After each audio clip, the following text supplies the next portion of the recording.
వేములవాడ నియోజకవర్గంలో గత 2 రోజులుగా కురుస్తున్న వర్షంతో లోతట్టు ప్రాంతాలన్నీ జలమయమయ్యాయి. గ్రామంలోని చెరువులు, కుంటలు జలకలను సంతరించుకున్నాయి. కల్వట్లన్నీ పొంగి పొర్లుతున్నాయి. అయితే 2 రోజులుగా కురుస్తున్న వర్షాలకు వేములవాడ శ్రీ రాజరాజేశ్వర స్వామి దేవాలయంలో భక్తుల్లేక వెలవెలబోతుంది. క్యూలైన్లు నిర్మానుష్యంగా మారాయి. వేములవాడ నియోజకవర్గంలో ఎడతెరిపి లేకుండా కురుస్తున్న వర్షం కారణంగా పాఠశాలలకు జిల్లా కలెక్టర్ సందీప్ కుమార్ ఝా సెలవులు ప్రకటించారు.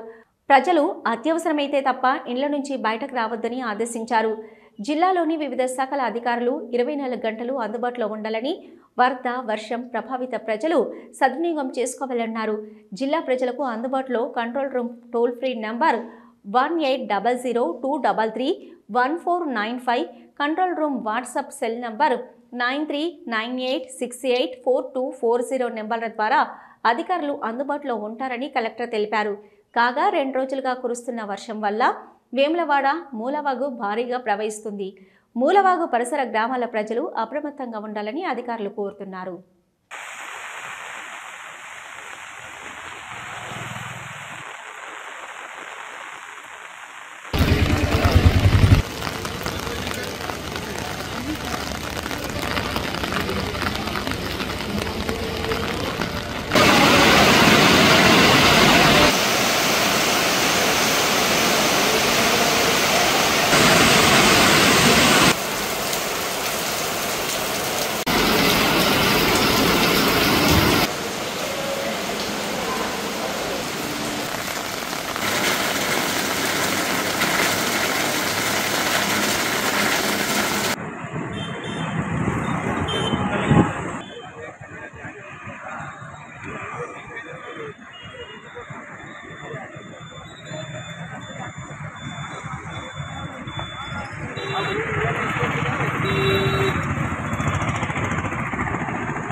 Yeah.